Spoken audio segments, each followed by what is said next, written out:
오늘 말씀 같이 상고할 터인데요. 드디어 로마서 16장입니다.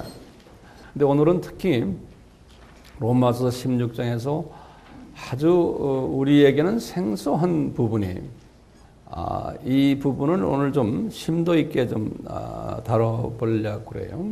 지난 시간에 제가 15장을 마무리하면서 틈새 사역이라는 말씀 했죠.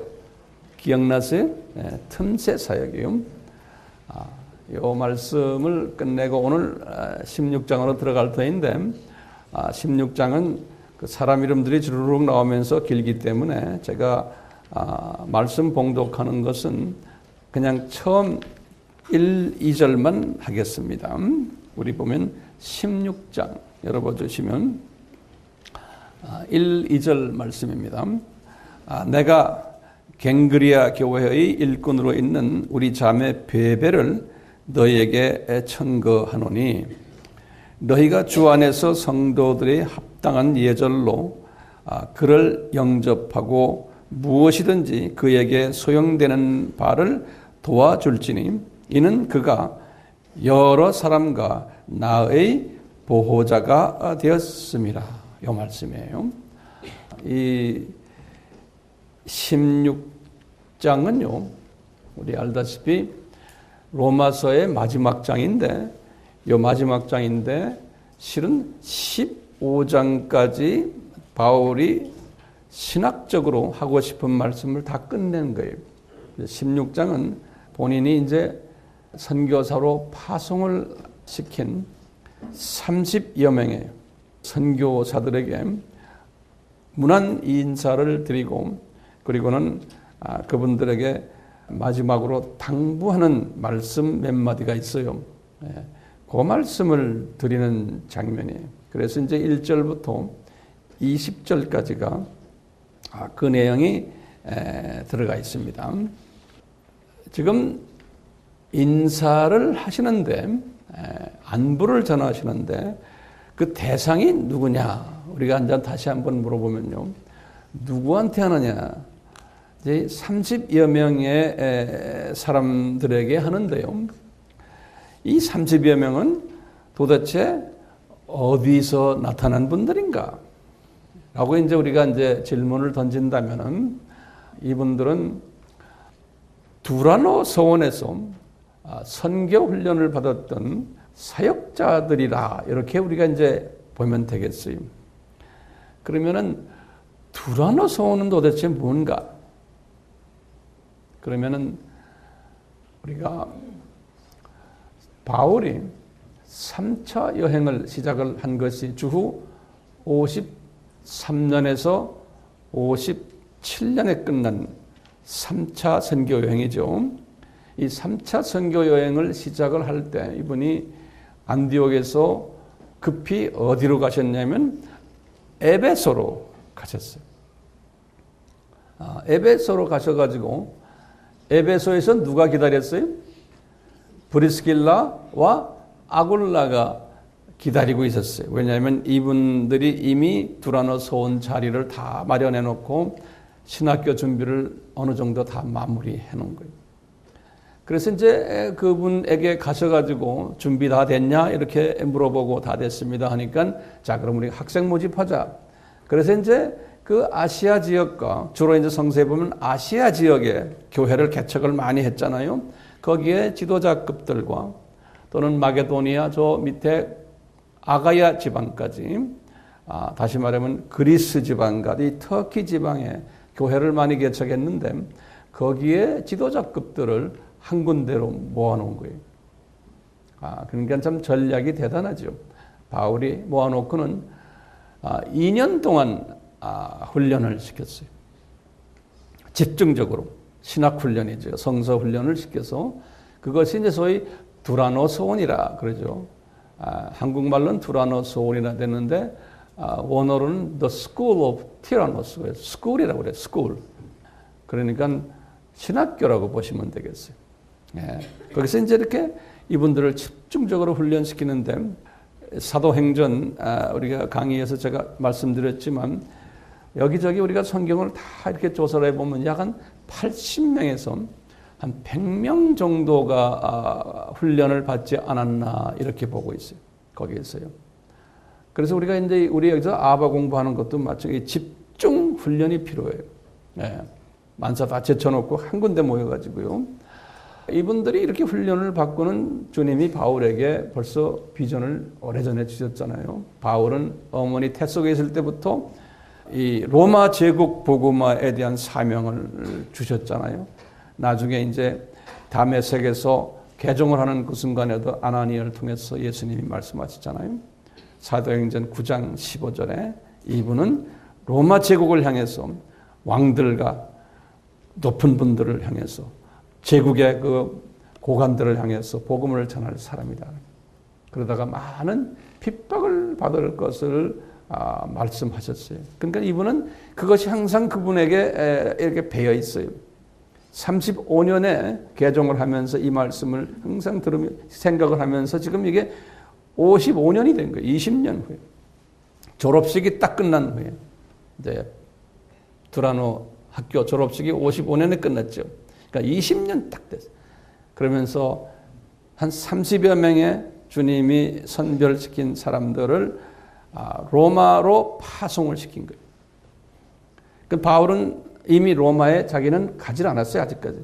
근데 이분은 항상 로마로 가고 싶다 했는데 우리 지난 시간에도 봤지만 하나님의 때가 아니었던 거예요. 그래서 틈새 사역이 아직도 그분을 기다리고 있었잖아요. 틈새 사역이 몇 년이었어요? 3년 틈새 사역이 됐어요.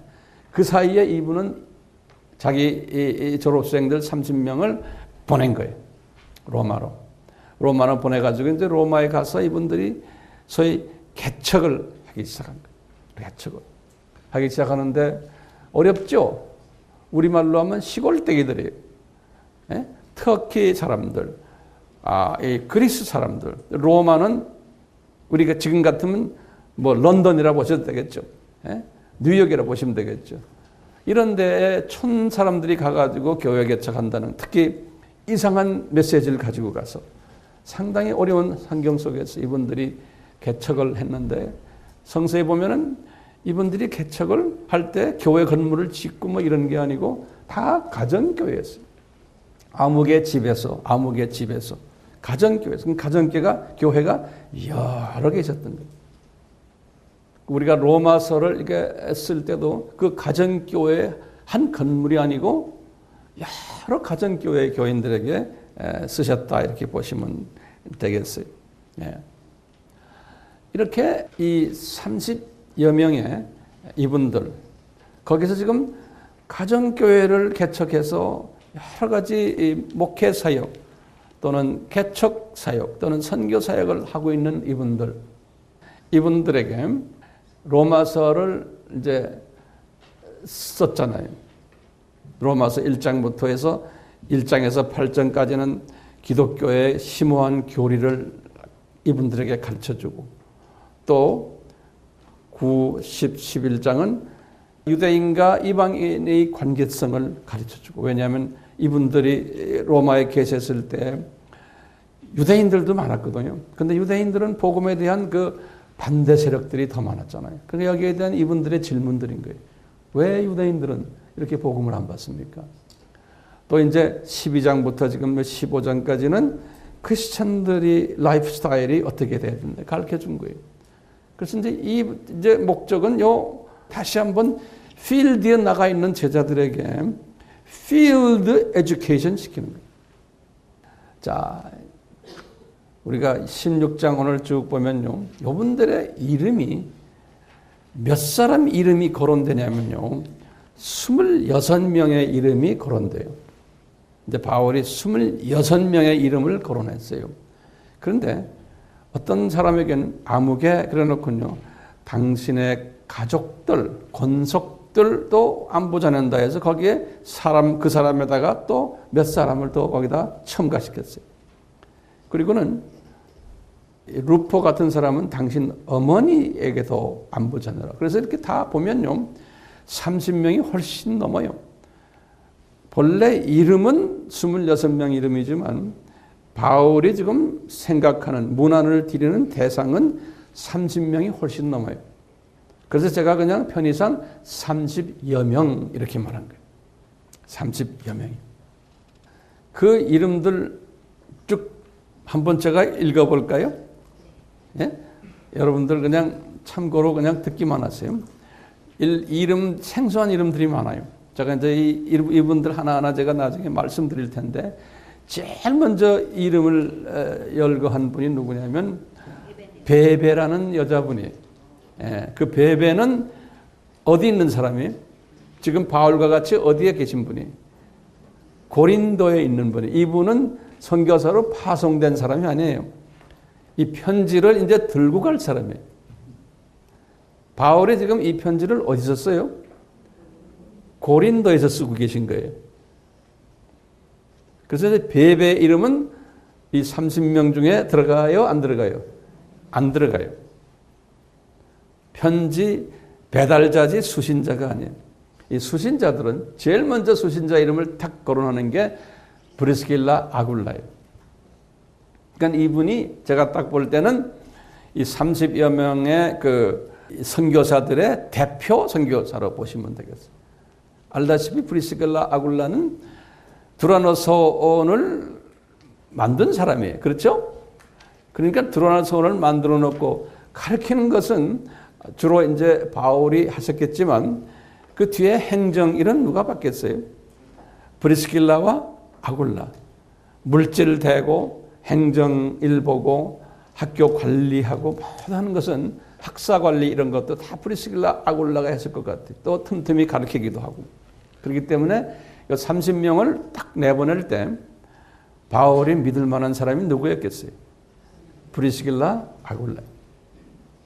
그러니까 이분들 모시고 당신 가시오. 그런데 브리스길라 아굴라는 바울이 딱 볼 때 로마를 잘 아는 사람이에요. 항상 우리가 누굴 파송할 때도요, 거기를 알아야 돼요. 브리스길라 아굴라는 그쪽에서 뭐 하던 사람이에요? 텐트 메이킹 사업을 하던 사람이에요. 로마에서. 근데 본래 이분은 어디 출신이에요? 본도라는 건 좀 터키 지방이에요. 본도 출신이. 본도라는 건 터키 저 북단이에요. 그 흑해 바로 있는 그쪽에. 그러니까 이분은 그런데 출신은 유대인이 디아스포라예요. 그러니까 바울이 볼 때 바울은 남쪽 길리기아 지방의 유대인 출신이에요. 같은 유대인 디아스포라들이. 그러니까 바울이 볼 때 공통점이 있는 거예요. 텐트 메이킹 하는 비즈니스 측면에서도 공통점이 있고, 또 같은 디아스포라 출신이고, 또 같은 터키 지방에 한 분은 남쪽이고 한쪽은 북쪽이에요. 이런 그 공통점이 있는 데다가 복음으로서 또 같은 공통점이 있기 때문에 가장 바울의 마음이 편했던 거예요. 그러니까 이 30명을 내보낼 때 바울은 이 헌신된 이 사람을 지도자로 해서 30명을 로마로 보낸 거예요. 그러니까 성경에 보면은요, 항상 보면은 사람과의 관계에서도 마찬가지. 항상 어떤 공통점이 있으면, 우리 인간은 그런 문화권에 있기 때문에 공통점이 있을 때 주님이 우리 인간을 또 이렇게 사용하시는, 더 효과 있게 사용하시는 것을 볼 수 있어요. 그래서 이제 브리스길라 아굴라. 그 다음에 그 밑에 주르륵 이름들이 나와요. 그 이름들은 좀 이따가 내가 또 볼 거예요. 자, 이 사람들에게 인사를 하시는데, 인사하실 때요, 보면은 편지 배달자를 소개를 해요.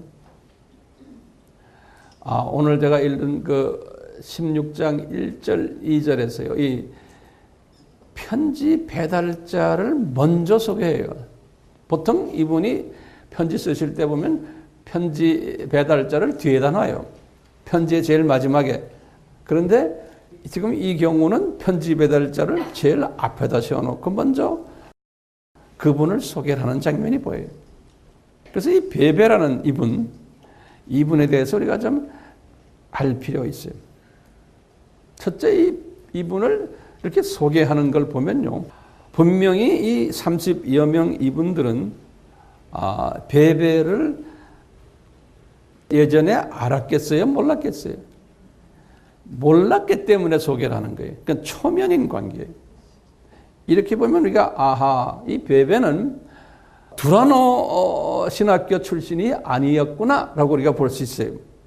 만약에 두라노 신학교의 동창들이었더라면 이렇게 나 그냥 베베 보낸다, 너 이 사람 알지? 이 정도로 끝났을 텐데 그게 아니에요. 베베를 자세하게 설명해요. 설명하는데 베베는 누굴까요? 하면 우리가요. 베베는 여자요, 남자예요? 여자예요. 바울이 시스터라고 그랬어요. 근데 이 성서에 보면요, 이 베베가요, 여잔데, 그러면 우리가 또 물어보는 거예요. 독신일까? 아닐까?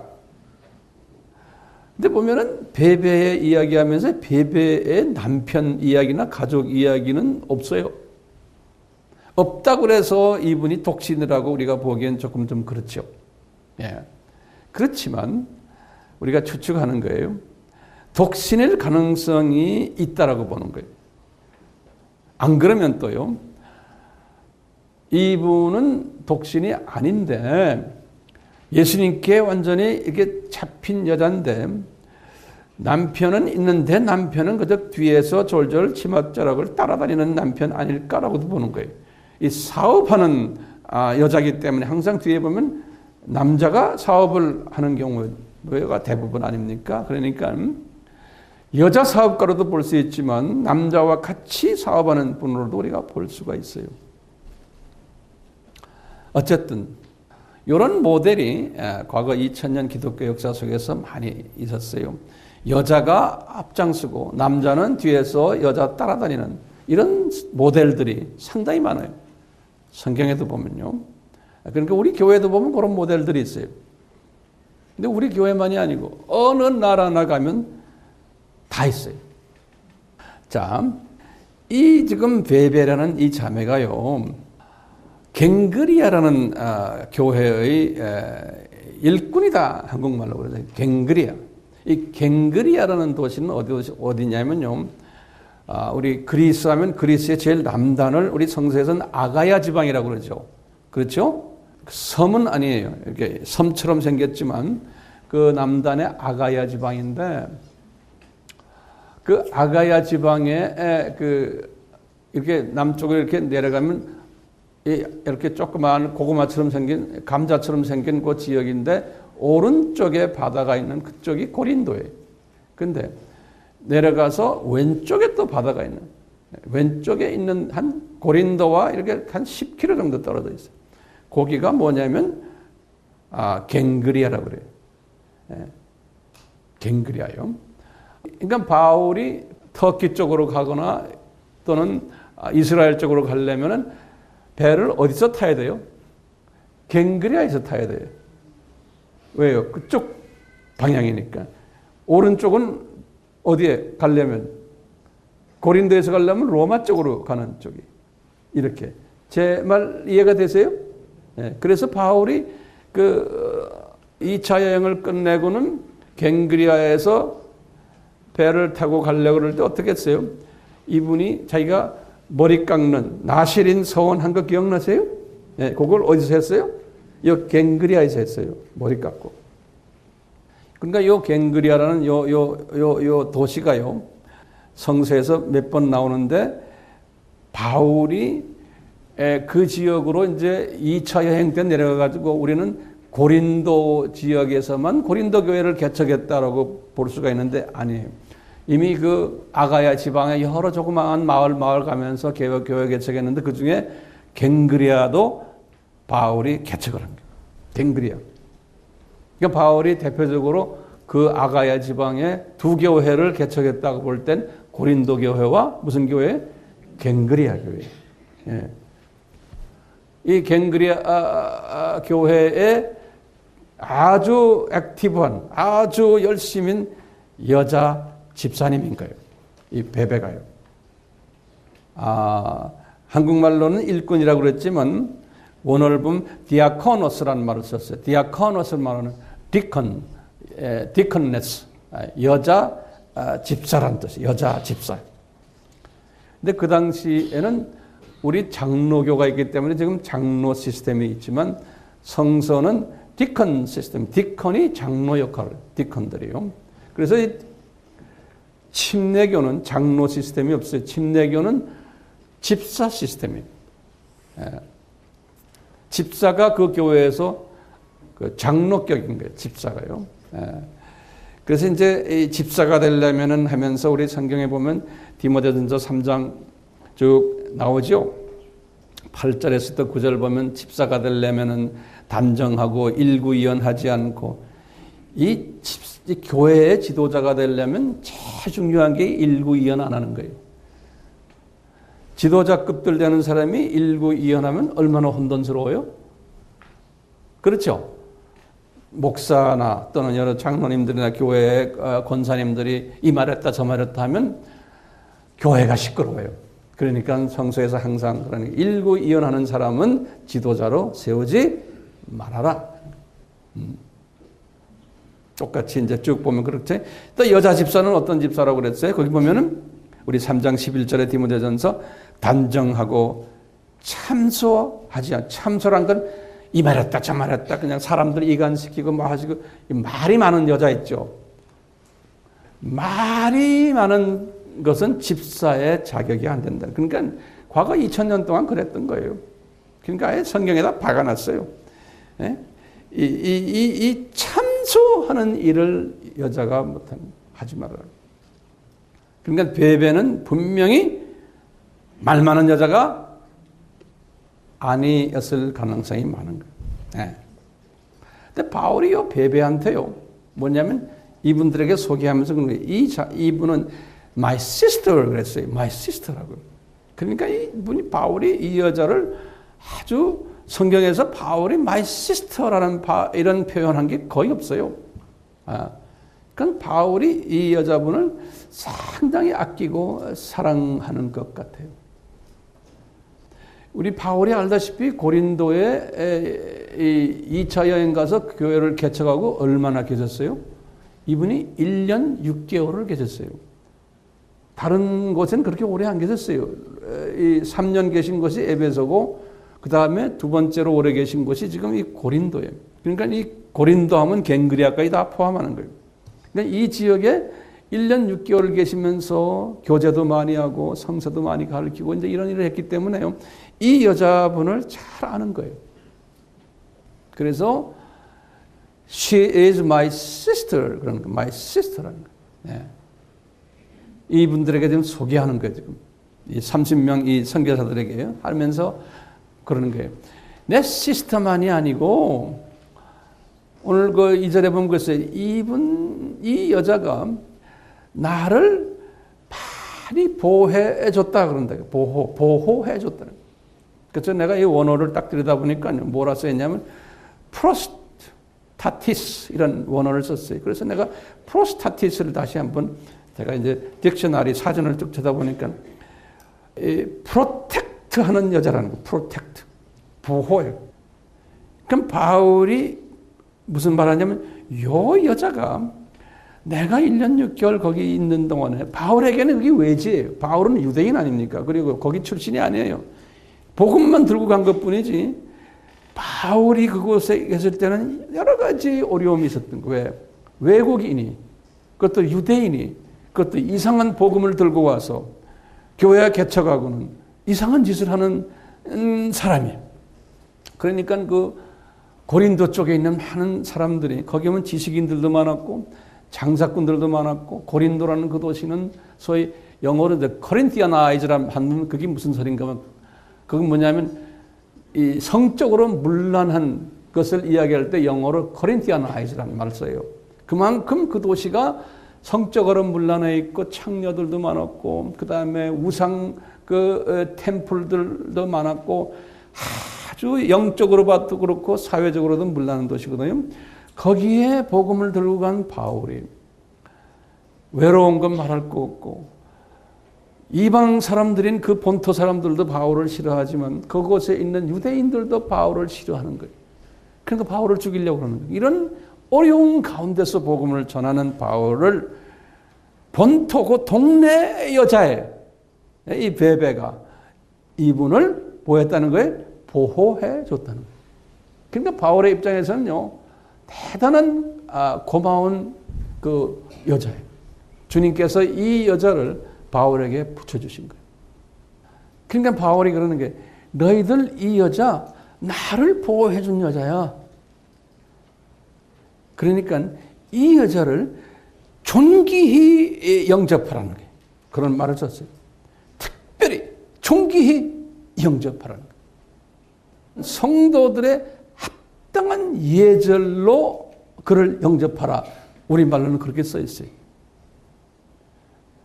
영어로는 이렇게 써요. In a matter of the worthy of the saints. 그 말은 뭐냐면, 너희들이 세인트 크리스찬이냐? 그러려면 크리스찬답게 저 여자를 잘 대접하라는 거예요. 극진한 예우를 바쳐라는 거예요. 이 여자한테. 예.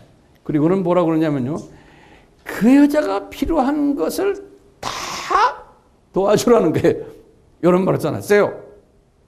그러니까 이 말은 보면, 이 여자가 무슨 일거리가 있어서 로마로 지금 가려고 그러는구나. 그러니까 이 편지 배달하는 게 주 목적이 아니고, 이 여자가 바울에게 분명히 그랬을 거예요. 바울 선생님, 내가 로마로 가야 됩니다. 거기 가서 내 비즈니스 건이 아마 있는 것 같습니다. 안 그러면 어떤 사람들은 그래. 법적인 무슨 문제 해결할 게 있어서 간다든가, 로마에 가끔 법적인 문제 해결하려면 로마를 가야 되거든요. 시자의 그 문제 해결에 받아야 되는 이러한 것들이 있어요. 그 문헌들을 보면요. 그래서 편지를 배달하기 위해서 가는 게 아니고, 자기의 어떤 사업이나 개인적인 문제나 이런 것을 해결하기 위해서 바울에게, 선생님 나 언젠가는 로마로 가야 됩니다. 아마 그렇게 자꾸 상의했던 모양이에요. 그러니까 바울이 조금 기다려라. 내가 지금 로마서를 쓰고 있는데 로마서 내가 다 쓴 다음에 네 손에 내가 줄게, 네가 가져가라. 이렇게 된 것 같아요. 그래서 이제 가지고 가는 거예요. 이런 여자분, 내가 신세를 많이 진 여자분이야. 그러니까 30명들에게 그러는 게, 너희들 이 여자 로얄 대접을 해라. 잘 대접해라. 특히 이 말씀을 할 때 누구를 겨냥해서 이 말씀을 할 것 같아요, 바울이? 예? 브리스길라, 아굴라를 생각하면서. 그래서 그분들의 이름이 제일 먼저 나와요. 그 30명 중에서. 왜냐하면 브리스길라, 아굴라는 로마를 잘 아는 분이고, 거기서 비즈니스를 했던 분이고, 또 유대인 출신이고, 또 재력도 있고, 이제는 영적 리더십도 있고, 모든 걸 다 가진 분이에요. 그러니까 이 나머지 사람보다는 브리스길라, 아굴라에게. 근데 이름을 보면 브리스길라라는 이름이 먼저 나와요. 그럼 보면, 이 여자가 파워구나. 우리 사도행전에서 배웠죠? 처음에는 아굴라, 브리스길라를 만났다. 이제 사도행전 18절에 그러다가 만나자마자 그 다음엔 누가가 옆에 있었거든요. 누가가 사도행전 썼잖아요. 누가가 이렇게 보니까 여자가 더 똑똑하고 여자가 앞장서. 그러니까 누가가 성령께서, 야 누가야 이름 바꿔라. 그래서 이제는 아굴라는 저쪽에 놓고 브리스길라, 아굴라 이름이 쫙 바뀌어버려요. 예, 성경 공부 같이 한 후에 고린도에서. 그부터 성서는요 항상 브리스길라, 아굴라예요. 누가는 항상 그렇게 표현하거든요. 근데 여기 지금 로마서는 누가 썼습니까? 바울이 썼죠. 바울도 똑같이 브리스길라, 아굴라 먼저 나와요. 그러니까 남편 이름이 먼저 안 나오고, 그 사회는 무슨 사회예요? 남성 위주 사회예요. 예. 그런데 과감하게도 여자 이름을 먼저 거론하는 거예요. 네. 그래서 이 브리스길라, 아굴라, 너희들 이 여자 베베를 도와주라는 거예요. 내가 신세 많이 진 사람이다. 이렇게 해서 첫 2절을 딱 바울이 기록하세요. 자, 그러면 우리가 다시 한번요. 도대체 이 브리스길라, 아굴라는 누군가? 우리가 이 부분을 공부 과거에 많이 했지만요. 다시 한번 간단하게 정리할 필요가 있어요. 이 16장을 소화하려면, 자, 브리스길라 아굴라, 이분이 대표 선교사인데, 이분들은 바울과의 관계에 있어서 변함이 없는 사람들이었어요. 왜냐하면 바울이 지금 16장에서 그분들을 소개할 때 뭐라고 말하냐요? 내 동역자다 그랬어요. 이 30명 이분들에게 하는 게 브리스길라 아굴라야, 너는 그리스도 예수 안에서 나의 동역자, 한국말로는 동역자라 되어 있지만요, 원어를 보면은 들하고 복수로 되어 있어요. 그러니까 부부를 이야기해요. 네, is my partners, partners in the Lord Jesus. 그러면서 이 바울이 이분들을 이야기하는 게 기가 막힌 이야기예요. 이 부부는 내 목숨을 위해서 자신들의 목이라도 내놓은 것을 두려워하지 않았던 사람들이라는 거예요. 기가 막힌 말을 바울이 하는 거예요. 그러니까 이분들은 나하고 이거는 파트너인데 이거는 죽을 때까지 영원한 파트너라는 거예요. 그래서요, 내가 어려웠을 때 내가 죽을 고비를 많이 넘겼는데, 이게 지금 주후 57년에 쓴 거거든요. 근데 55년에 고린도 후서 11장 23절에서부터 27절에 보면요, 벌써 2년 전에, 지금 이거 로마서를 57년에 썼죠. 55년에 쓴 고린도 후서에 보면은 바울이 이렇게 표현해. 내가 감옥에도 여러 번 들어가고 매도 많이 맞고 춥고 배고프고 여러 가지 어려운 일 많이 당하는데, 이럴 때마다 내 옆에 서서 나를 신실하게 도왔던 사람이 이 사람이다. 그렇기 때문에 이분들은 그냥 파트너가 아니라는 거예요. 그래서 이분들은 진짜 신실했던, 변하지 않은, 끝까지 같이 가는, 자기 시간을 투자한 건 말할 것도 없고, 생명 투자, 물질 투자, 자기 사업까지도 다 이쪽으로 돌려놓고는 바울에게 투자했던 사람. 다시 말하면 주님에게 투자했는데 바울에게 어떻게 이렇게 투자했을까요? 이 사람이 바울을 언제 만났어요? 예? 우리 잘 좀 봅시다. 바울이라는 사람은 어떤 사람이에요? 우리 갈라디아서 1장 15절에 보면은 바울이 그런 내가 어머니의 모태에 있었을 때 이미 이 로마 제국 복음화를 위해서 택함 받은 내라는 게 바울이.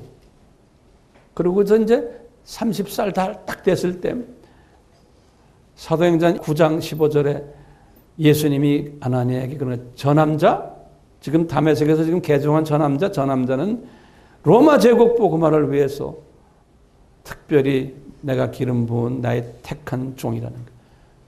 그래서 저 종은 이제 앞으로 엄청난 고통을 내 이름 때문에 당할 거라는 거예요. 이분이 그걸 다 들은 거예요, 바울이. 그런데 이런 기름 부은 종을 홀로 두면 안 되잖아요. 그분을 도와줄 사람이 필요한 거예요.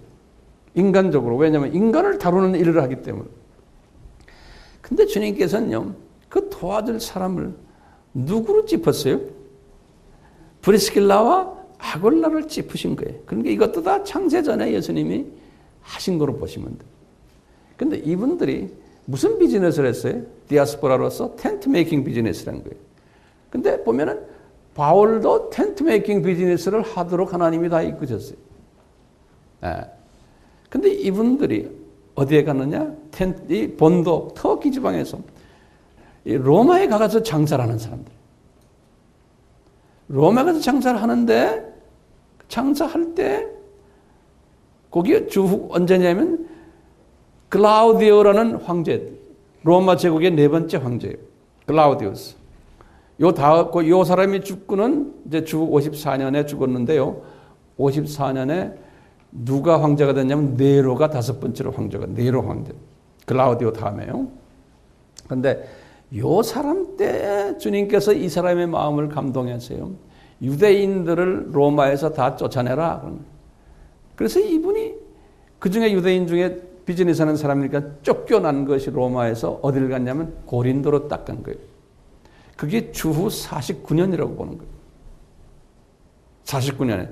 고린도에서 이 사람이 이제 무슨 장사예요? 텐트 메이킹 장사를 하는 거예요. 거기서. 하고 있는데. 그러니까 이분의 입장에서는 좋은 비즈니스 다 놓치고 로마에서 내가 이거 다 망했구나. 이제는 여기까지 와서 이제 다시 또 시작하는구나. 지금 이런 인간적인 측면에서는 지금 이러고 앉아있는 갈등도 오고 여러 가지 어려운 가운데 있는 거예요. 그런데 지금 고린도에서 이 텐트 비즈니스를 하는데 주 50년에 그 다음 해에 바울이 고린도에 도착한 거예요.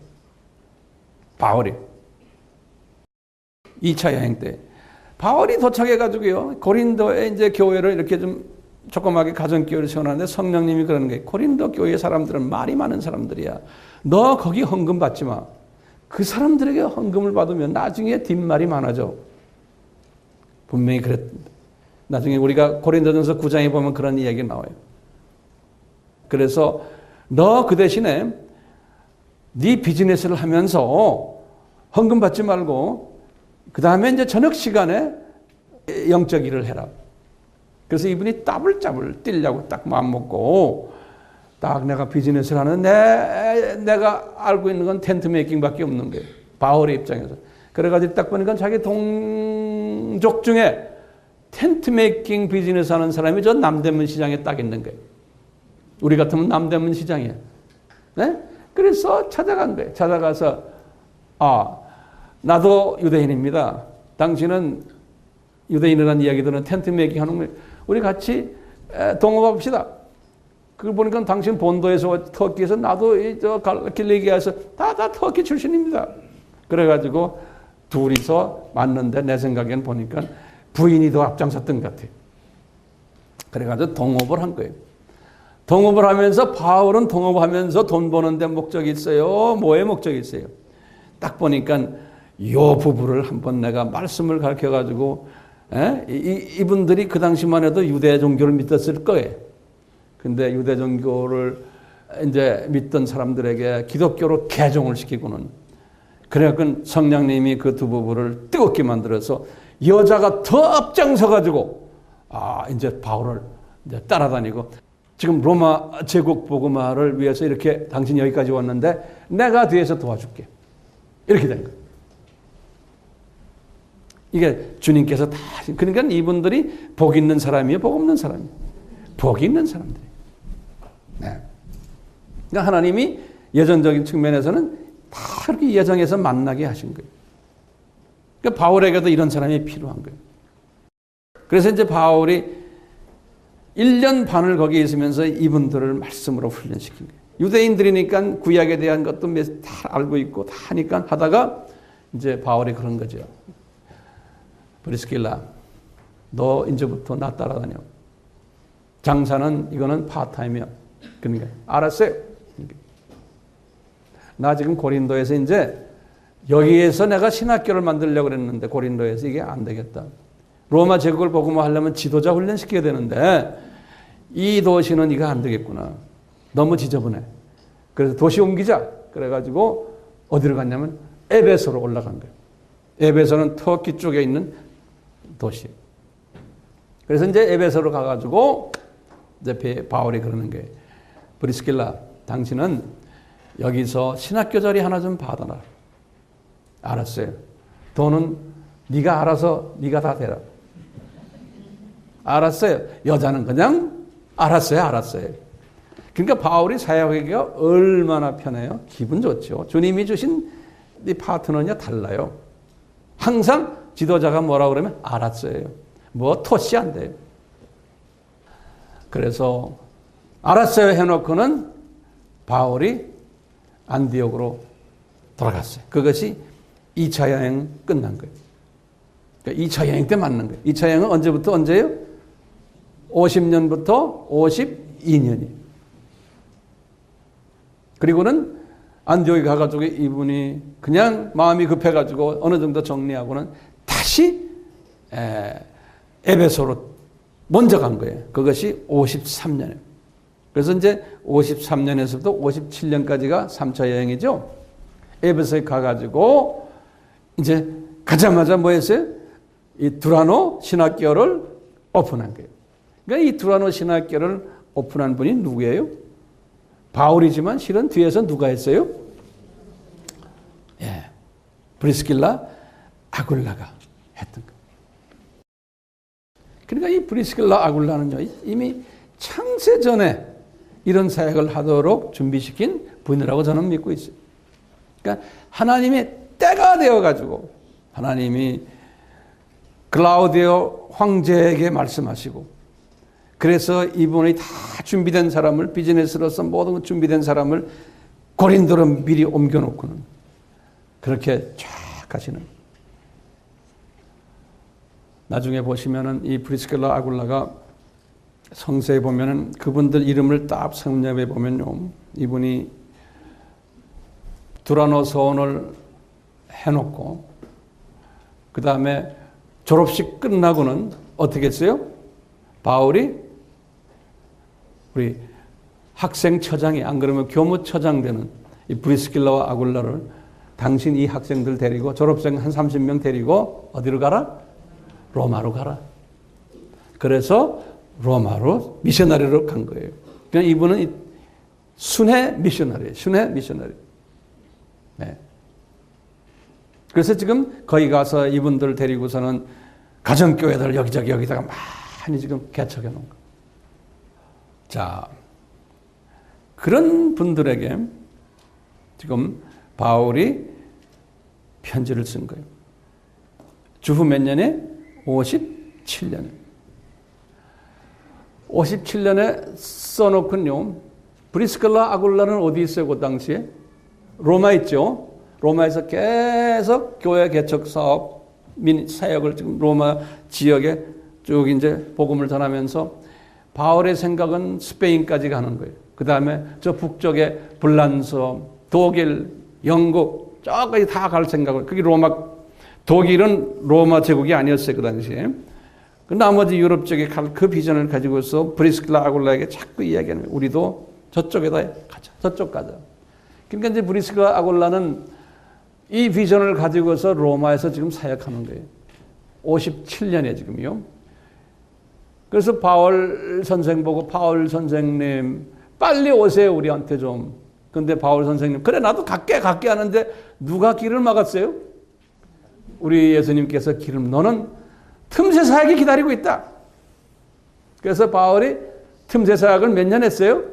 3년을 했죠. 그래서 틈새 사역 끝나고는 로마로 갔죠. 그렇죠. 로마에 가가지고 이분이 로마에 가택연금으로 계셨죠. 뭐 누가도 따라갔지만요. 그럴 때 가택연금 거기에 매일 드나들었던 사람 중에 한 분이 누구였겠어요? 브리스길라와 아굴라인. 그렇죠? 그러니까 뒤에서 먹을 거 갖다 바치고 뭐 이거 갖다 바치고 또 바깥에 있는 뭐 군인 고관들 잡아다가 인사시키고 뭐 또 누구에 불러다가 인사시키고 바빴을 거예요. 브리스길라하고 특히 그 여자분이 바빴을 거예요. 왜냐? 그 비전이 있으니까요. 로마 제국 복음을 하려면 이 안에 있는 고관들, 이 안에 있는 유대인 중에서도 괜찮은 사람들, 지식인들, 왕족들 이런 사람들을 자꾸 갖다 붙이는 거예요. 바울은 딱 앉아가지고 그런 사람들을 만나서 복음을 나누는 거예요. 이 일을 브리스길라 아굴라가 계속 했을 거예요. 그렇죠? 그래가지고 이제 2년 가택연금이 끝나고는 분명 우리 바울이 브리스길라 아굴라를 데리고서 4차 여행을 떠난 거예요. 주 4차 여행에 떠나서 어디까지 갔어요? 4차 여행은 63년부터 67년이. 그런데 처음에 로마에서 나와가지고 이분이 어디 갔냐면 에베소로 먼저 갔어요. 우리가 지난 시간에 그걸 내가 다 말씀드려요. 에베소로 가서 한 1년 정도 그 동네 에베소, 빌립보, 데살로니가 쭉 그쪽으로 갔다가 64년에 이제 스페인으로 간 거예요. 그래가지고 66년까지 스페인에 있었어요. 그때 따라간 거예요. 브리스길라 아굴라가 따라가서 쫙 가서 복음 전하고 2년 동안 스페인 쪽으로 쫙 가면서 유럽을 섭렵하면서 이 여자분이 남편 붙잡고 데려간 거예요. 그래서 바울을 뒤에서 다 여러 가지 밥도 해주고 뭐도 해주고 다 했을 거 아니에요? 네? 자, 이렇게 하면서 갔다가 오면서 에베소에 들렸어요. 그때 에베소에 들렸을 때 브리스길라와 그 아굴라를 이 교회에 당신 좀 계십시오 그런 거예요. 거기 66년이에요. 그럴 때 왜냐하면 그 교회에 그때 목회를 하는 분이 디모데였어요. 그래서 디모데를 좀 도와드리세요. 이 젊은이를. 그래 놓고는 바울이 다시 그리스 쪽으로 고린도 쪽으로 와가지고 있다가 그 고린도에서 조금 올라가면 니코폴리스라고 있는데 거기에서 체포를 당했어요. 니코폴리스에서. 그래서 니코폴리스에서 잡혀가지고 어디로 갔어요?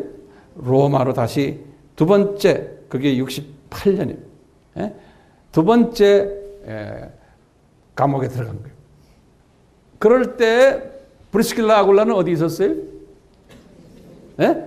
에베소에 있었던 거예요. 그럴 때 그 감옥에서 편지를 쓴 게 있죠. 마지막 편지. 거기 뭐 디모데 후서에 누구에게 썼어요? 디모데에게 쓴 거예요. 마지막 편지. 디모데에게 쓰실 때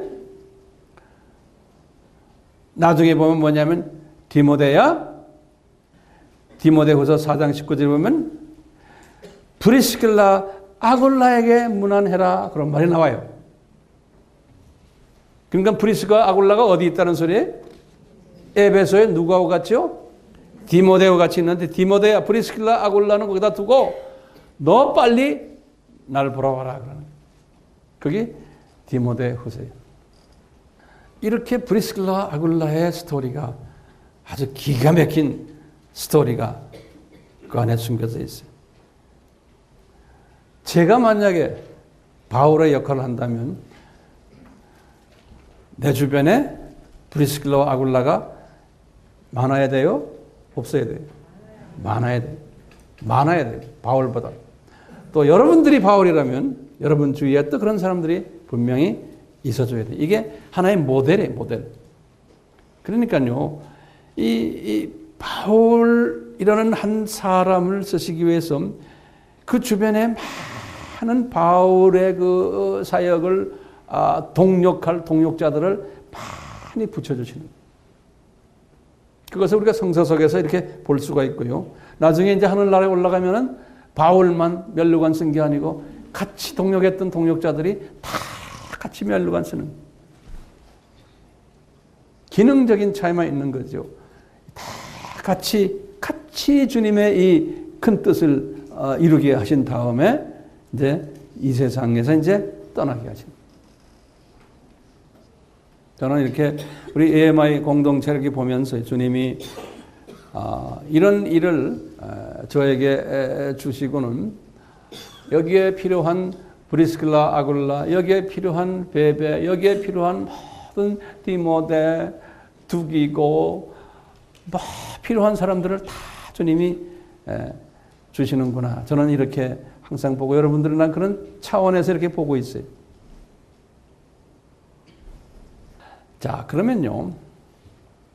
우리 30명 그분들 한번 잠깐 좀 섭렵해 볼 필요가 있죠. 한번 볼까요? 네. 자, 이 첫 번째, 두 번째 분은 누구예요? 그건 브리스길라 아굴라예요. 그 다음엔 세 번째로 나오는 이름이 에베네도라고 그래요. 성서를 이제 열어보세요. 에베네도예요. 5절에 보면요. 에베네도를에게 이야기하면 뭐냐면 내 사랑하는 에베네도 이렇게 말하는 거예요. 바울이 모든 사람에게 다 내가 사랑하는 이런 표현은 안 써요. 그 바울이 쓰는 표현이 바울의 표현이 아니죠. 성령님이 바울에게 지금 조명하셔서 말하는 게 하는 거예요. 그러니까 내 사랑하는 에베네도야. 그러면서 하는 말이요. 내가 아시아에서, 아시아 그러면 대표적인 도시가 에베소예요. 제 생각은 에베소 같아요. 에베소에서 그리스도께 처음 익은 열매였다. 그러는 게. 그러니까 이 말은 뭐냐면 바울이 에베소 교회를 개척할 때가 이분이 주후 50년인데요. 2차 여행 때. 그때 제일 먼저 바울을 통해서 예수님을 영접한 사람이라는 거예요. 그러니까 바울에게는 거기 기억이 남겠어요? 안 남겠어요? 남죠. 그 다음에 네 번째 사람을 뭐라고 하냐? 마리아라. 마리아는 성서에 한 5번 나와요. 다른 이름들이. 요 마리아예요. 요 마리아는 요건 여자분이에요. 근데 보면 우리가 알다시피 선교사 그룹 중에 여자분들이 껴있는 거 우리가 볼 수 있어요. 우리가 보통 선교사 하면 성서에서 보면 남자만 생각할 가능성이 있는데 여자분이에요. 요 마리아는 선교사들을 위해서 많이 수고했다 이런 표현 써요. 성경에 이거 보면 이 여자에게 많이 수고가 많았다는 거예요. 거기다 더 많이라는 표현까지 썼어요. 그러니까 우리가 추측한 이 여자는 뭐 했길래 많이 수고했다. 내 생각에는 이 선교사들이 빨래도 해주고 뒷바라지도 해주고 반찬도 만들어주고 밥도 만들어주고 이런 제질구레한 일들을 이 여자가 분명히 많이 했다라고 봅니다.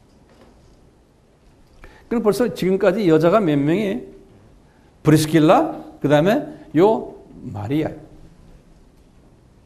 5번째 사람은 7절에 보면 안드로니고, 그리고는 6번째 유니아, 이렇게 두 사람 이름이 나와요. 안드로니고 7절에요. 유니아. 이건 뭐냐면 두 분이 부부예요, 부부. 선교사들도 이 부부가 가는 사람도 있어요. 그러면서 바울이 그랬어요. 요 두 부부는 내 친척이다. 그랬었어요. 그러면서요. 그 유대인들이겠죠. 분명히요. 디아스포라 유대인들이. 이 사람들은 내가 옥에 들어갈 때도 나와 함께 투옥했다. 투옥당했다네. 그러니까 아주 바울과 같이 다니면서 투옥까지 당한 사람들. 그런데 이분들은 그 말을 잘 들었어요. 사도들에게서 유명한 사람으로 여김받았다. 이런 말 써놨어요. 바울이 그랬어요. 그 사도는 누굽니까? 사도는 12제자들이에요. 일반적으로요. 12제자들에게서 아주 유명한 사람, 다시 말하면 12제자들의 사랑을 받았던 사람들이다. 그러니까 12제자들이 볼 때 참 똑똑한 부부다. 예? 신실한 부부다. 예. 이런 칭함을 받았던 사람들이라는 거예요. 이 사람들이. 그러면서 바울이 거기다 또 이 사람들은 나보다 먼저 기독교인이 된 사람들이라는 거예요. 그런 말 거기 써 있죠. 그러니까 바울이 언제 기독교인이 됐어요? 주후 35년에 기독교인이 됐어요. 그렇죠? 그러니까 분명 바울을 통해서 이 사람들이 복음화 된 사람들이 아니에요. 누구를 통해서 복음화 된 사람들이? 12제자들을 통해서 복음화된. 그러니까 이 사람은 본래가 예루살렘 그룹들이에요. 근데 친척이니까 아마 교회를 옮긴 모양이에요. 친척이니까 때가 돼서 바울 교회로, 바울 팀으로 와가지고 지금 바울 팀의 선교사까지 된 사람이에요. 그러니까 이런 모든 모델들을 우리가 이렇게 보면서 이것을 오늘날 우리의 이 삶 속에서 우리 사역 속에 이걸 대입하는 연습하세요. 그냥 과거에 그랬다. 이게 이 어플리케이션, 이 적용하는 연습을 하라고 내가 자꾸 말씀하는 거예요. 이분들이 두라노에서 훈련 받은 분들이 아니에요. 두라노에서 훈련 받았어. 그러니까 복음은 12사도들에게 받았지만 바울을 통해서 두라노까지 오게 해서 두라노에서 훈련받은 사람들. 그 다음에요. 7번째 사람 이름이 나와요. 암볼리아라고 해요. 8절에 보면. 이 암볼리아라는 이름은 그 당시에 그 슬레이브, 노예 이름이라고 그래요. 암볼리아. 근데 이제 노예에서 이제 벗어나가지고 이제 자유인이 됐는데 요번에게 그래서 예수님이 바울에게 주 안에서 내 사랑하는 자 이렇게 그럼 바울이 그냥 사랑하는 사람이라고만 이름을 붙여놨어. 그 다음에 8번째 우르바누 그랬어요. 이것도 노예 이름이에요. 이분에게는 뭐라 9절에 보면요. 그리스도 안에서 우리의 동역자, 우리라는 복수를 썼어요. 바울이 나의 동역자가 아니고 우리라는 건 지금 모든 그 당시의 바울 팀들을 다 이야기하는 거예요. 우리의 동역자 이렇게 표현했어요. 9번째는요. 스다구라는 사람이에요. 9절에 보면요. 나의 사랑하는 자 이렇게 이제 짧게 표현하고요.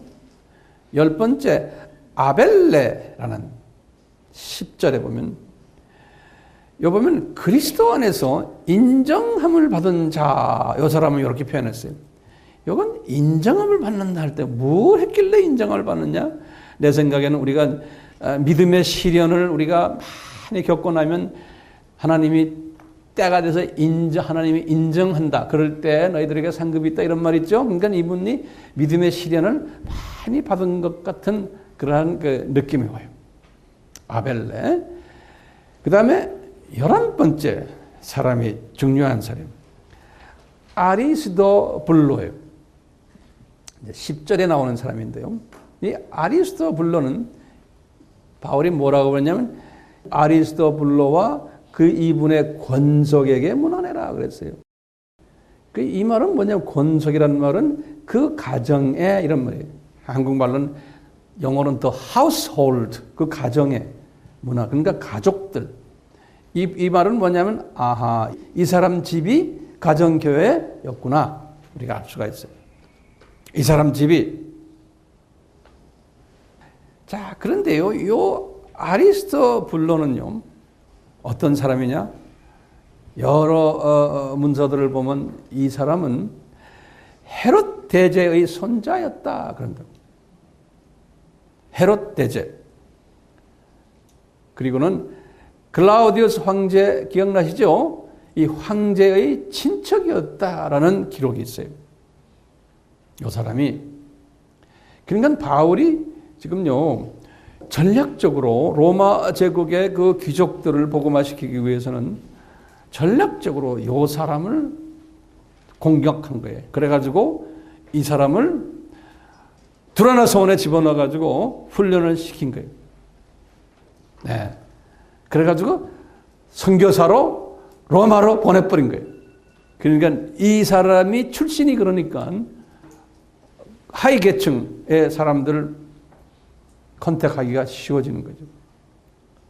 이 바울이에요.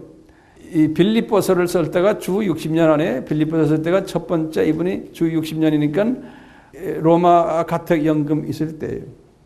예. 그럴 때 이제 이분이 빌립보 교인들에게 이런 말을 한 게 있어요. 4장 22절에 보면요. 이 모든 성도들이 너희에게 문안하되 특별히 가이사의 집 사람 중에 몇이니라. 이 말은 뭐냐면요. 이 사람이 지금 로마에서 감옥에 로마 그 가택연금에 있을 때 이미 가이사라라는 건 로마 황제거든요. 황제 집안의 사람들이 복음화가 돼가지고 바울하고 같이 옆에 있다는 거예요. 그 감옥에서. 그러니까 바울이 이미 지금 여기 아리스토블로도 하나의 케이스고요. 이미 그 귀족 계급들을 바울을 통해서 복음화한 기록을 우리가 알 수가 있어. 우리도 마찬가지. 우리도 어느 나라에 가서 복음을 전할 때 그 나라의 지식인들, 그 나라의 부자들, 하위 계층 사람들을 공략하는 것도 전략 중에 하나예요. 저희들이 지금 그런 식으로 또 하고 있어요. 로우 계층도 하지만 바울도 보면 이 로우 계층도 하지만 이 하위 계층도 하시는 것을 우리가 볼 수가 있어요. 12번째 사람은 헤로디온이라는 사람이에요. 11절에 보면요. 이 사람은 바울이 그랬어요. 내 친척이다 그랬어요. 그 분명히 유대인이에요. 그런데 이 이름을 헤로디온의 이름을 딱 보면요. 헤롯 가문의 사람임을 볼 수가 있어요. 이 사람도요. 유대인인데 헤롯 가문과 연계된 사람임을 볼 수가 있어요. 13번째 사람이요. 나깃수라는 사람이라고. 요 나깃수는 요 사람도 굉장히 그 귀족 계급의 사람인데요. 요 사람도 바울이 뭐라고 하냐면 나깃수의 권속에게 문안한다 그랬어요. 그러니까 이 사람 집도 가정교회 나깃수. 근데 나깃수라는 사람을 이렇게 내가 여러 문서를 보면 거기 보면 이 사람은 부자인데 클라우디오 황제에게 영향력을 많이 발휘했던 귀족 계급이라는 거예요. 이 나깃수라는 사람이에요. 그러니까 바울이 이런 사람을 다 이미 자기 손에 집어넣었어요. 그래서 이제는 선교사가 된 사람들이에요. 14번째 두루베나 12절에 보면 그리고 두루베나 그래놓고요 또 두루보사 그랬어요. 근데 이게 이름에 보면 그분의 그 배경이나 그분의 그 모습이 이름 속에 다 있는데요. 이 두 분 다가 여자예요. 여잔데 쌍둥이 여자예요. 그래서 트윈이라는 게 영어로는 트윈이라는 건 쌍둥이를 이야기하거든요. 둘. 그래서 이제 그 원어를 보면 두루페 그러면 그게 쌍둥이는. 예. 그래서 이름이 그냥 우리도 뭐 말동아 무슨 뭐다 이렇게 이름을 짓는 식으로 그 당시에도 그냥 쌍둥아 이렇게 이름을 지었는 거예요. 이 쌍둥이 이 두 자매가 선교사가 된 거예요. 그래서 요 사람들에게도 뭐라고 했냐면 주 안에서 수고한 이런 말 써놨어요. 보시면요 남자에게는 요 말 안 썼어요. 바울이 근데 수고했다는 그 말을 보면 영어로 그랬어요. work hard.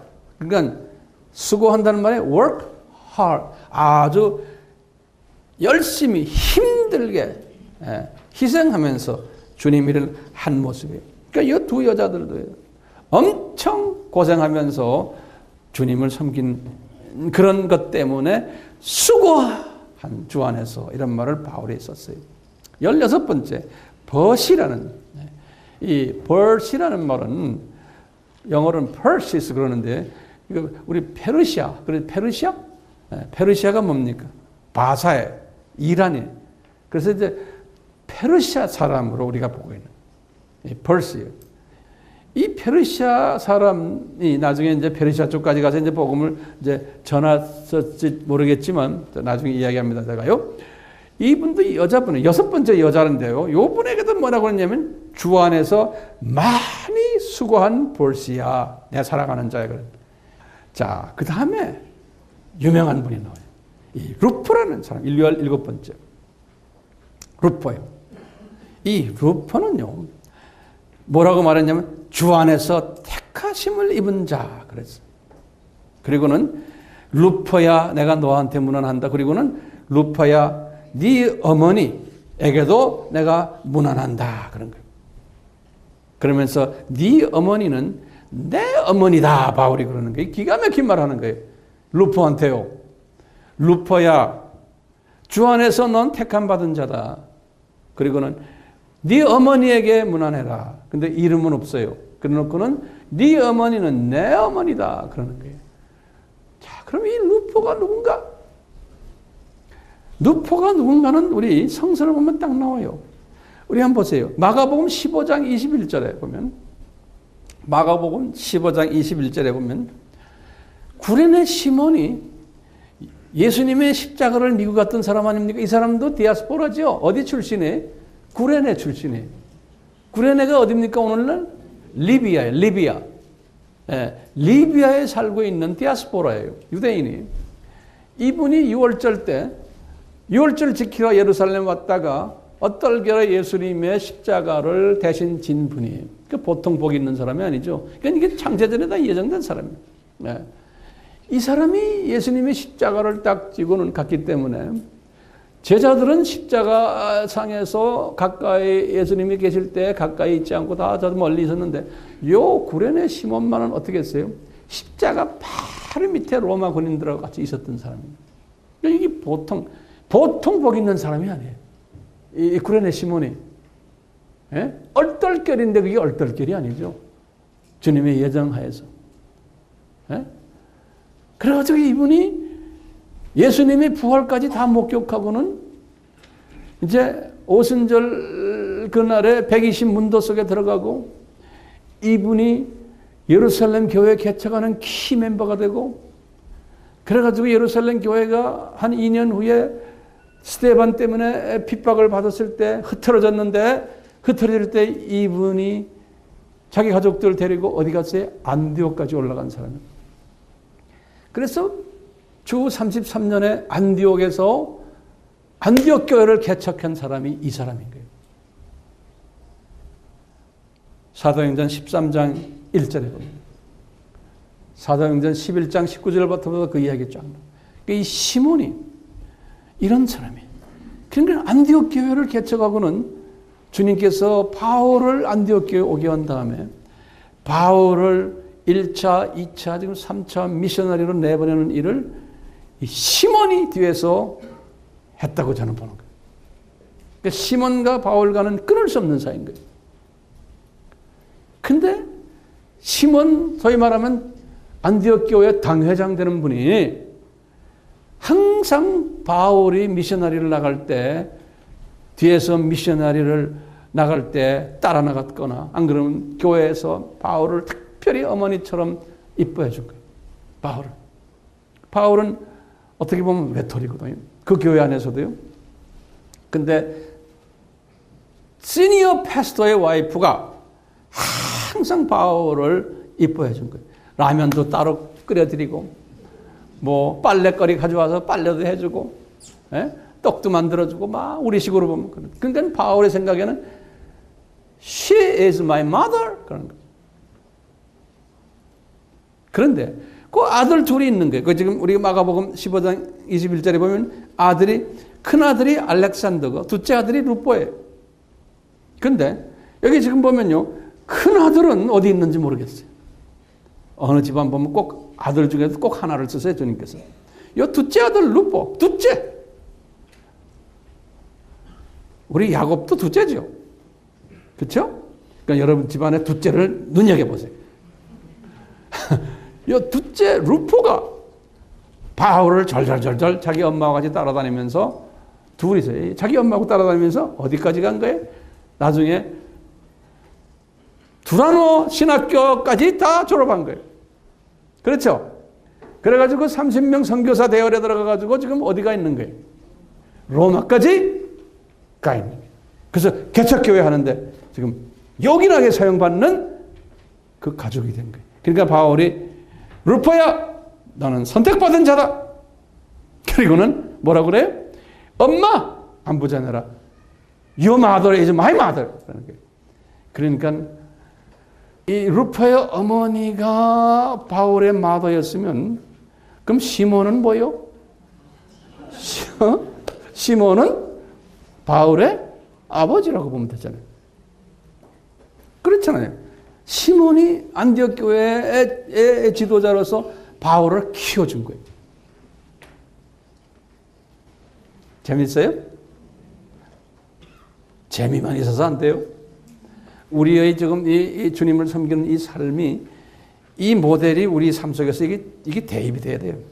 자꾸 듣기만 해서는 안 돼. 듣기만 해서. 이것이 그대로 적용이 돼야 돼요. 18번째 사람 이름 봅시다. 아순그리도 14절에 보면 5명 이름이 나와요.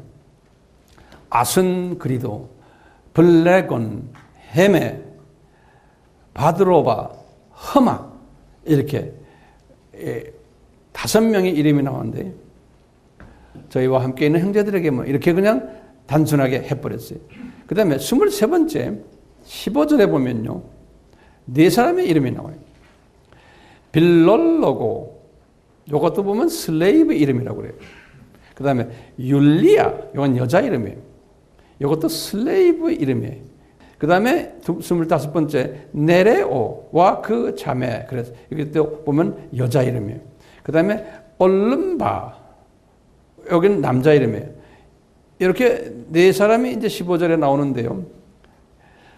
올lum바에게는 뭐냐면 저희와 함께 있는 모든 성도에게, 그러니까 올lum바 집에도 가정교회가 있었던 것 같아요.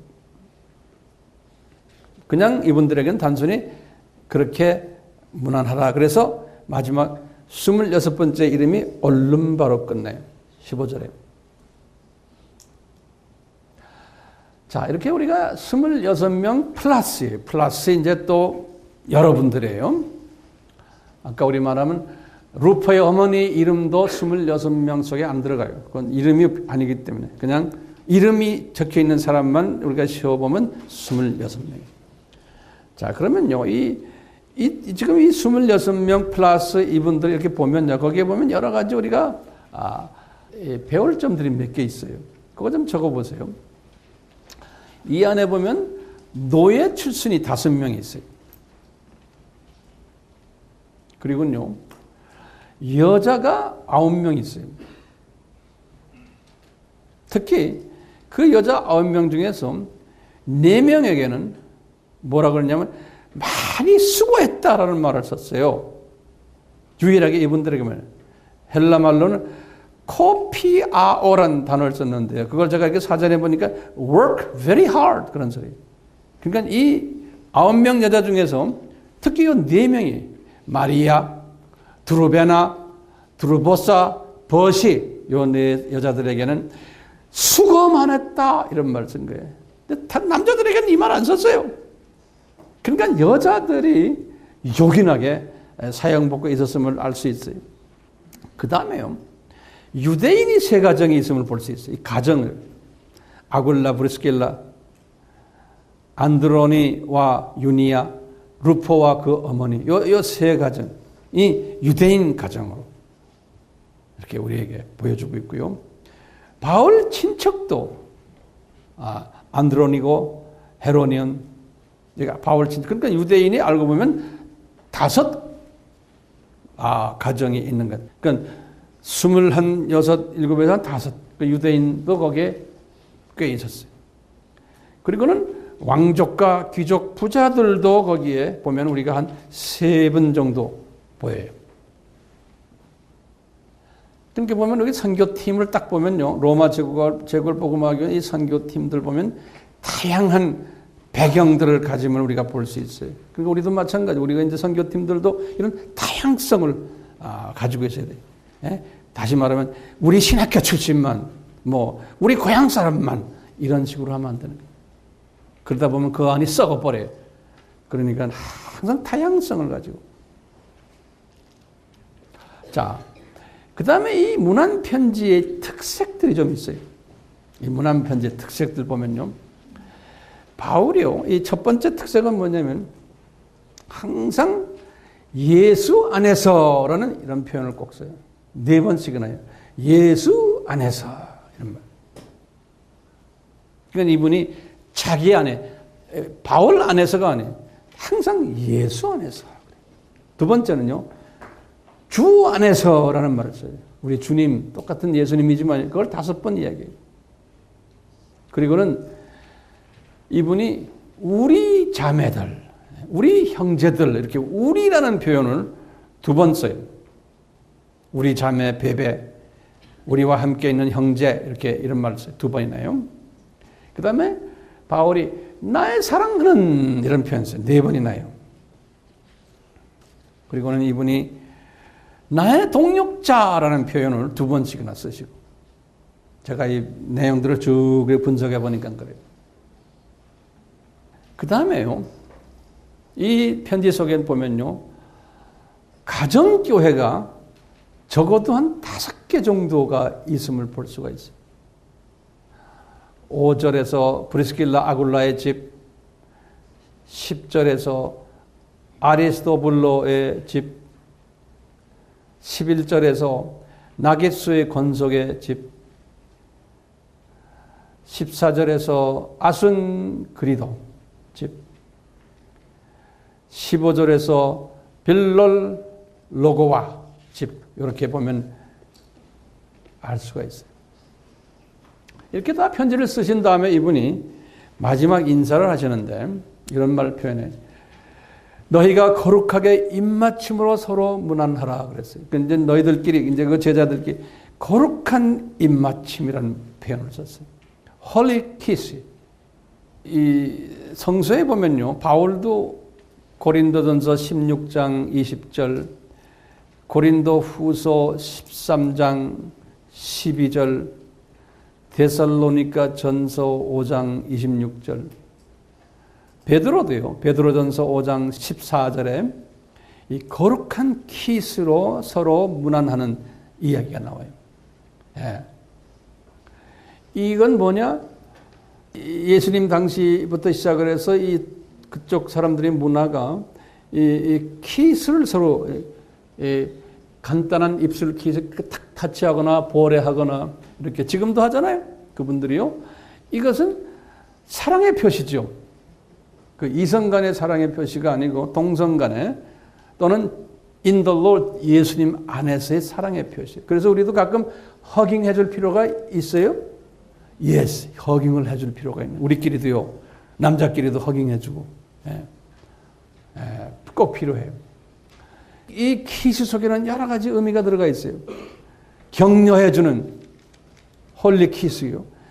인정해주는 것. 이 감사를 표시하는 것. 이 친절을 표시하는 것.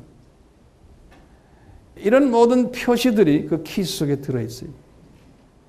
그런데요. 그 보면은 우리 누가복음 7장 45절에 보면요. 그 죄를 많이 진 한 여자가 예수님 발에다가 키스하는 장면이 나와요. 그렇죠?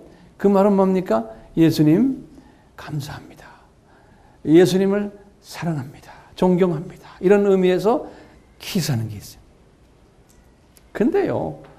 이 문화 속에서요. 우리 누가복음 22장 48절에는 이 가룟 유다가 예수님 앞에 키스하려고 덤벼들다가 혼쭐이 나는 게 있어요. 그럼 가룟 유다도 예수님 앞에 키스를 가까이 함으로써 이제 유대인들이 이제 저분이구나. 그러니까요. 이런 문화 속에서 이 키스를 잘못 이용한 하나의 예가 가룟 유다의 예예요. 그렇지만 이분이 그러는 거예요. 너희들끼리 서로 키스하면서 홀리 키스를 하면서 서로 사랑해 주라는 거예요. 서로 사랑해 주라. 그러면서 또 이분이 마지막에 결론은 뭐냐면요. 너희들끼리만 아니고 지금 그리스도의 모든 교회가 다 너희에게 이 사랑의 키스로 문안한다는 거예요. 바울이 그러는 거예요. 지금 바울이 지금 어디에서 그래? 고린도에서 이분들이 그러는 거예요. 너희들 지금 고생한다. 지금 로마에서 고생한다. 지금 너희들 홀로가 아니야. 고린도 교회에 있는 교인들, 갱그레아 교회 교인들, 데살로니가 교회 교인들, 빌립보, 에베소, 아시아에 있는 모든 교인들, 갈라디아, 심지어는 안디옥, 이 모든 교인들이 너희들에게 문안한다. 그러는 거예요.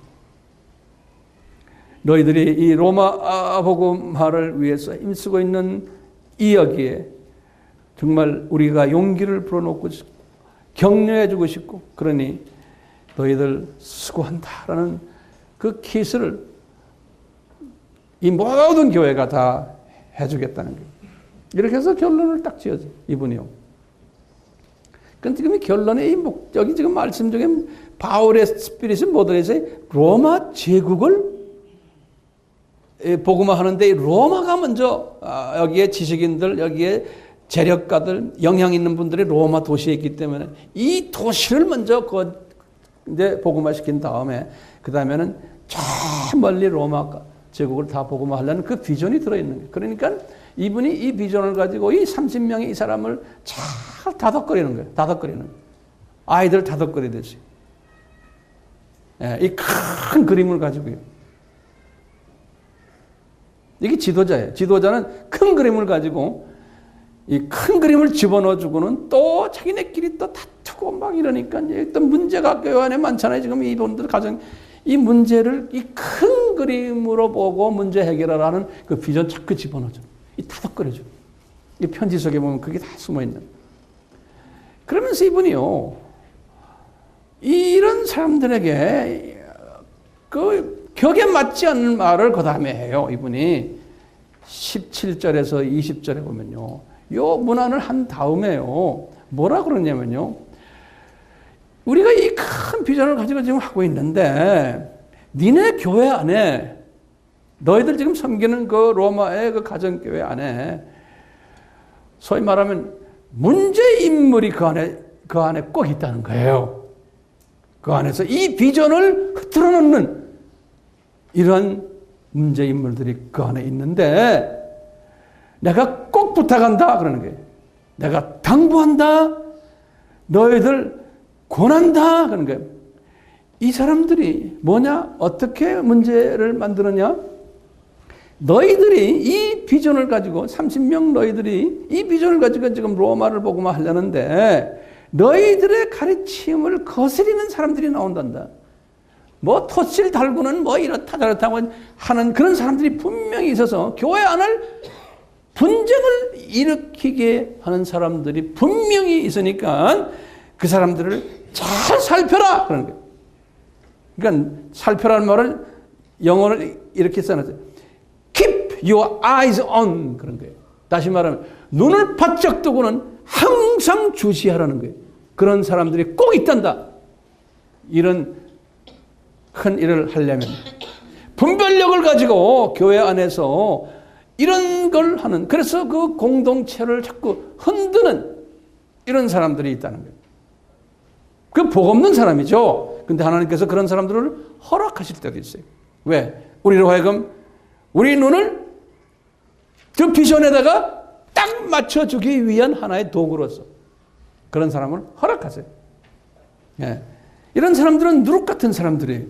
우리 마태복음 13장 33절에 이 누룩은요, 빨리 넓게 퍼지는 그러한 속성이 있어요. 그러니까 이런 사람들 어떻게 하라고 그랬어요?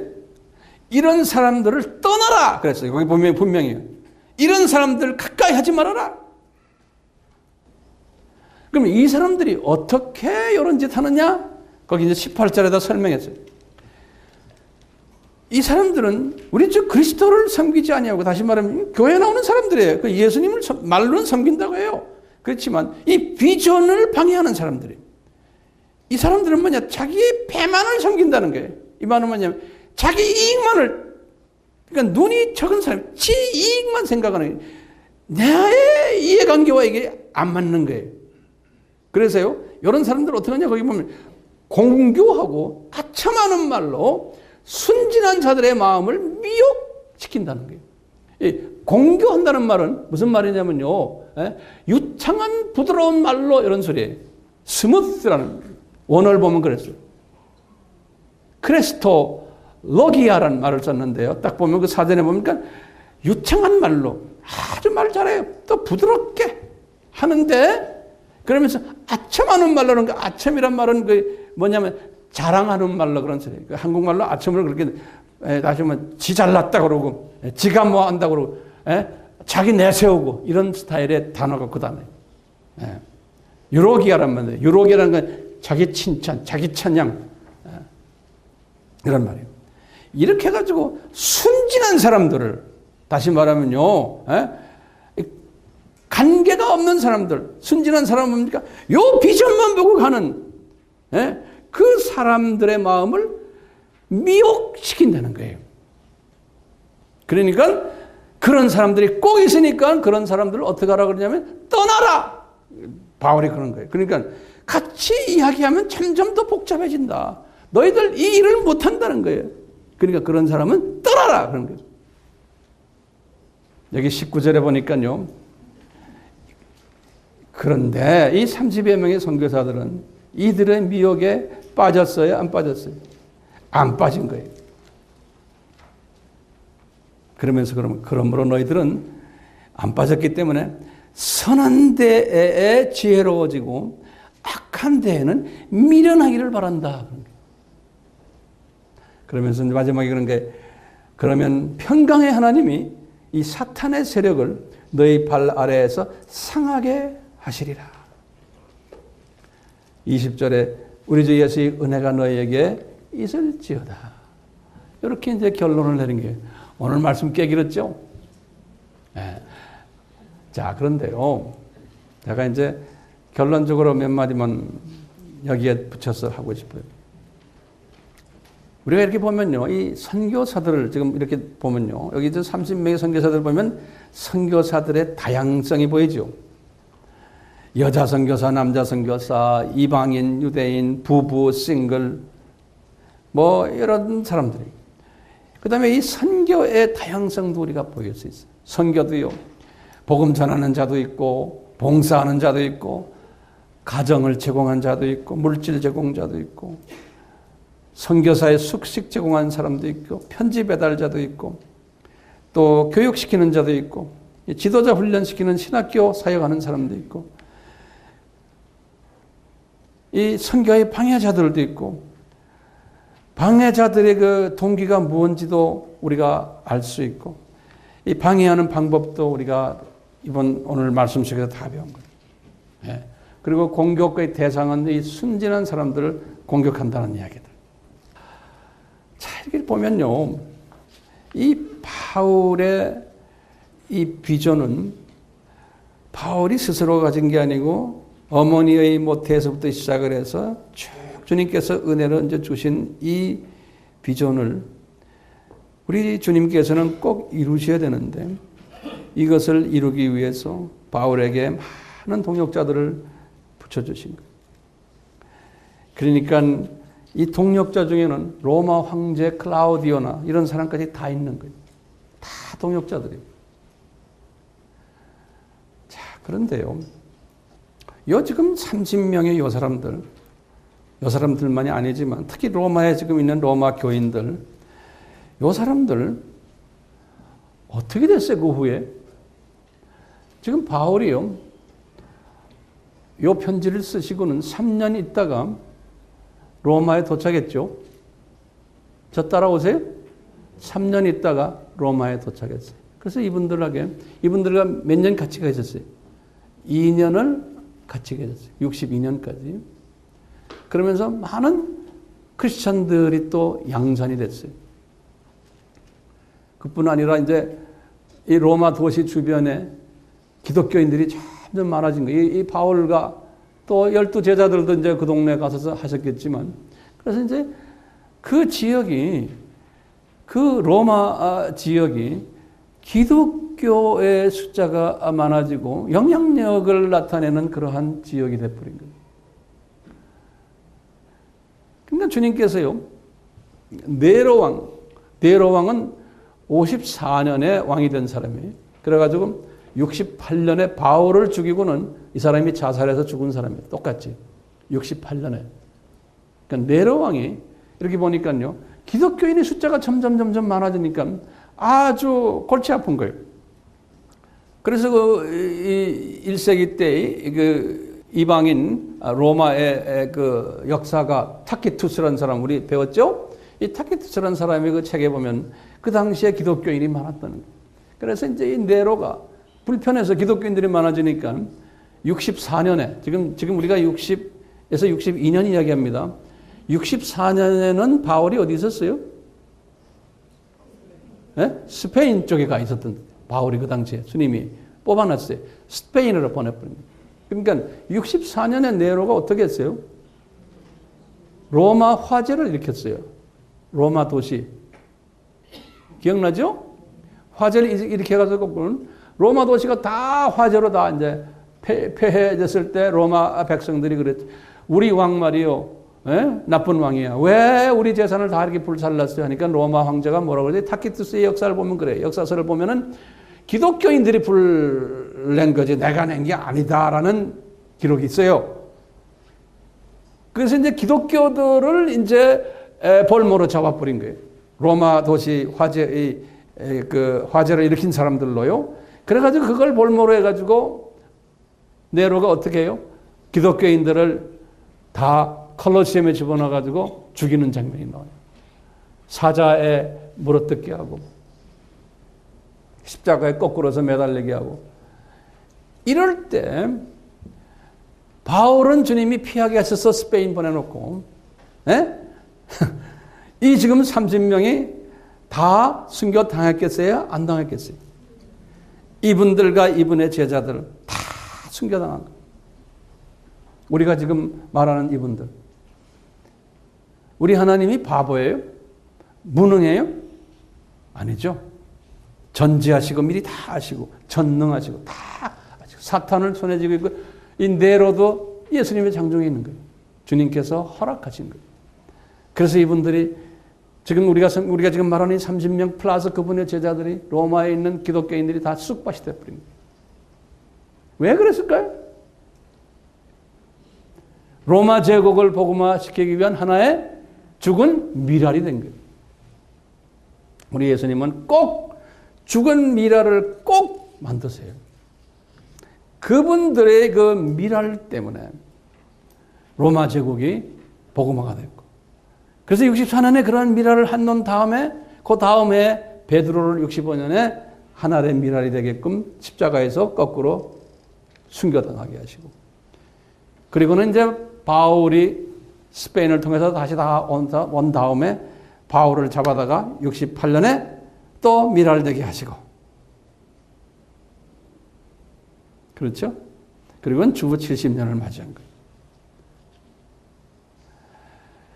자, 그러니까 주님께서는요, 이 미랄되게 하시는 이 일, 이것은 복된 일인데 예수님 자신도 미랄이 되셨고, 이 말씀을 이렇게 보면서 이제 우리를 들여다보는 게, 과연 우리는 미랄이 될 각오가 돼 있나? 지금 주님의 재림이 가까운 이때, 비전도 족속들이 많이 깔려있는 이때, 우리가 선교한다고 지금 하지만, 과연 미랄이 되기 위해서 우리가 하는가? 안 그러면 나의 이름을 높이고, 내 욕심, 나의 어떤 이해관계 때문에, 나의 어떤 비전을 이루기 위해서 합니까? 라고 우리를 한번 점검해 볼 필요가 있는 거예요. 제 자신도 마찬가지예요. 점검해서 딱 보면요, 아, 이게 내 욕심이 깔려있다면 뭐로 딱 나타나는지 아세요? 그러면 거기에는 다툼이 딱 있는 거예요. 주님 일을 하는데 다툼이 있는 것은요, 이건 내가 살아서 그런 거예요. 내 영광 때문에 그러는 거예요. 내 뜻을 이루기 위해서 다투는 거예요. 그리고 남을 정죄하고 욕하고 서로 이것 때문에 불편해하고 하는 것은, 그것은 주님의 영광을 위해서 하는 게 아닌 거예요. 그러니까 항상 이 다툼이 없어야 돼요. 그걸로 우리가 점검할 수 있는, 과연 하나님의 미랄이냐 내가, 아니면은 내 영광을 내 욕심을 위해서 하느냐예요. 지금 우리나라를 주님이 이렇게 특별히 세계의 복음화를 위해서 우리 민족을 지금 특별히 쓰시고 계시잖아요. 이 조그만 나라가요, 경제적으로도 그래도, 어제도 보니까 무디에서 우리 민족, 우리나라가 아주 그 신용 등급을 높이시고, 이거 왜 이럽니까? 우리가 볼 때는 이 조그마한 나라가 왜 그럴까요? 주님께서 이 민족을 부족한 가운데서 지금 하나의 밀이 되게 하기 위해서 지금 전 세계를 향해서 우리 민족을 지금 쓰고 계세요. 우리 교회들이 선교 헌금을 얼마나 지금 외국에다 보냅니까? 이 선교 헌금 달러만 해도 엄청난 돈이에요. 예. 중국이 저렇게 돈을 많이 벌고 일본이 저렇게 돈을 많이 벌어도요, 우리처럼요, 선교사를 위해서, 선교를 위해서, 또 현재 있는 그 모든 교회들을 위해서 헌금을 그렇게 많이 보내는 민족은 우리나라밖에 없어요. 미국 빼놓고요. 그런 민족이에요. 근데 우리가 어쩌다가 이런 민족이 됐어요? 저는 가만히 생각하는 거예요. 주님이 은혜를 베푸셨는데, 우리가 지금 우리 민족 자체를 보면요, 이런 복을 받을 만한 민족이 아니에요. 교회를 들여다보면요, 교회끼리 서로 싸움하고, 교회 안에서도 교회끼리도요, 옆에 십자가 있는 옆에 교회하고 대화도 안 하고요, 같은 예수님 믿는데, 예? 서로 경쟁하고요, 서로 교인 뺏어오고요, 같은 신학교를 나와도 목사들끼리 서로 경쟁하고요. 예? 그러니까 이게 이런 부족한 민족인데, 온전치 못한 우리 민족인데 주님이 우리 민족을 그래도 왜 이런 중차대한 사역을 허락하실까? 나 이렇게 생각하면서요, 오늘도 주님 왜 이러십니까? 근데 저는 이런 생각이, 주님이 저에게 이런 생각을 주시니, 너희들 너희들 잘나서가 아니야.